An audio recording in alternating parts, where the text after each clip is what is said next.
Tiga kelompok tani yang merupakan penyintas erupsi Gunung Lewotobi laki-laki mulai bangkit secara ekonomi melalui program budidaya hortikultura dan juga ikan air tawas. Maksud kami ikan air tawar di Desa Konga, Kecamatan Titehena, Kabupaten Flores Timur, NTT, pemirsa. Berlangsung pada Jumat 15 Agustus 2025 kemarin. Kegiatan ini merupakan hasil pendampingan intensif dari beberapa pihak. Untuk informasi selengkapnya akan dilaporkan oleh rekan Paul Kabel dan jurnalis Tribun Flores yang sudah terhubung bersama kita. Rekan Paul, silakan laporan selengkapnya. Selamat siang rekan Justina dan teman-teman Tribuners. Dapat saya laporkan bahwa para penyintas atau pengungsi korban erupsi Gunung Leutobi laki-laki yang didominasi warga desa Hokeng Jaya dan juga ada beberapa warga desa Boru di Kecamatan Wulanggitang yang kini mengungsi di posko pengungsian di Kecamatan Titehena telah disiapkan lahan untuk dijadikan garapan berbagai jenis tanaman hortikultura dan budidaya ikan air tawar. Nah, lahan ini milik warga di Desa Konga, Kecamatan Titehena, dan sudah bersedia untuk diberikan kepada para penyintas untuk digarap. Dan launching penanaman budidaya perdana telah berlangsung hari Jumat tanggal 15 Agustus 2025 kemarin, terjadi pada pagi hari.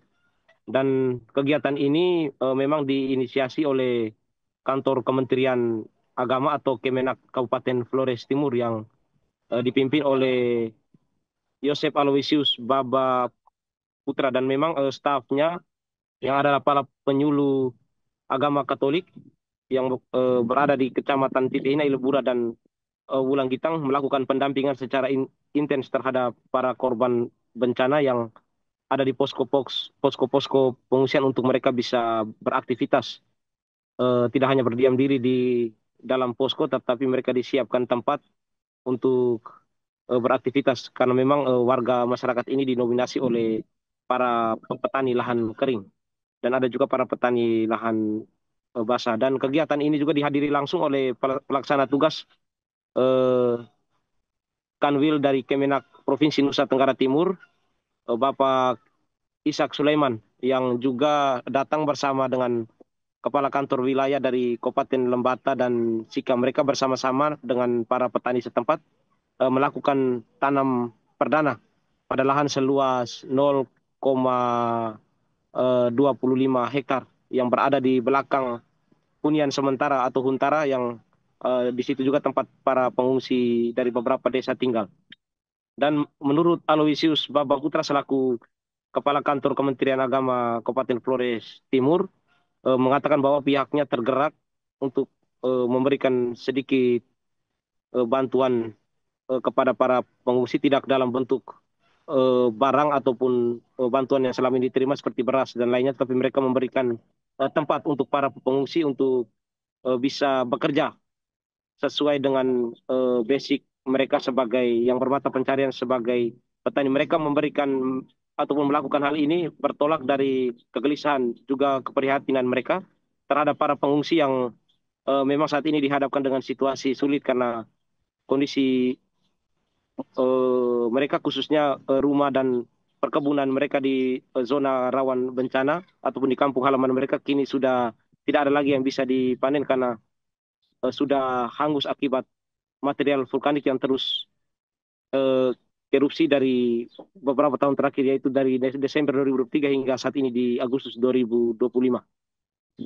Dan pada tanaman-tanaman ini mereka telah menanam tomat, sawi, kangkung, dan juga cabai. Ada juga berbagai jenis sayuran lainnya yang baru ditanam setelah lahan itu digarap. Mereka juga berencana untuk membuka kolam untuk budidaya ikan air tawar, juga menanam buah-buahan seperti melon, dan memang tanaman melon ini mulai dikembangkan di Kabupaten Flores Timur, salah satunya yaitu di Desa eh, Waibau di Kecamatan Tanjung Bunga, dan hal ini juga menjadi motivasi bagi mereka untuk mengembangkan usaha tani di lahan garapan yang dikerjakan oleh para pengungsi.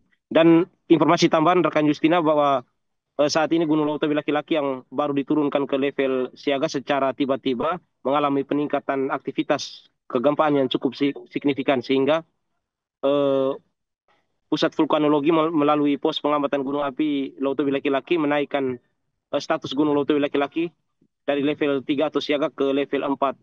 Kawas warga, masyarakat diminta untuk menjauh dalam radius 7 kilometer dari Gunung Leutowi Laki-Laki untuk menghindari bahaya letusan eksplosif yang bisa terjadi kapan saja. Dan pantauan sejak tadi memang warga masih berada di posko pengungsian, sekitar ada 5.000 lebih jiwa yang tersebar di 6 desa yang mengungsi di sejumlah desa di Kecamatan Titihina. Ada beberapa warga yang masih nekat berkebun, namun setelah mendengar informasi itu mereka bergegas kembali ke pengungsian. Demikian rekan Justin informasi yang dapat saya laporkan dari Flores Timur. Saya kembalikan ke studio. Terima kasih rekan Paul Kabelen, jurnalis Tribun Flores. Kami nantikan informasi terbaru selanjutnya dari Anda. Selamat bertugas kembali. Kita mendengarkan keterangan dari Yosep Aloysius Baba Putra, Kakan Kemenak Flores Timur, selengkapnya untuk Anda. Saya beri judul skripsi saya ini dengan tema kegelisahan. Awal mula itu karena kegelisahan. Kami gelisah. Saya bersama teman-teman seluruh ASN Kementerian Agama Kabupaten Flores Timur gelisah. Gelisah karena melihat dan menyaksikan dengan mata, tetapi juga dengan hati, saudara dan saudari kami ini, para korban penyintas. Entah menutup waktu, atau memang tidak ada lagi apa-apa yang mesti dipikirkan. Bisa. Gelisah karena mendengar curahan hati saudara-saudara kami yang katanya. Download Tribun X sekarang, menghadirkan lokal menjadi Indonesia.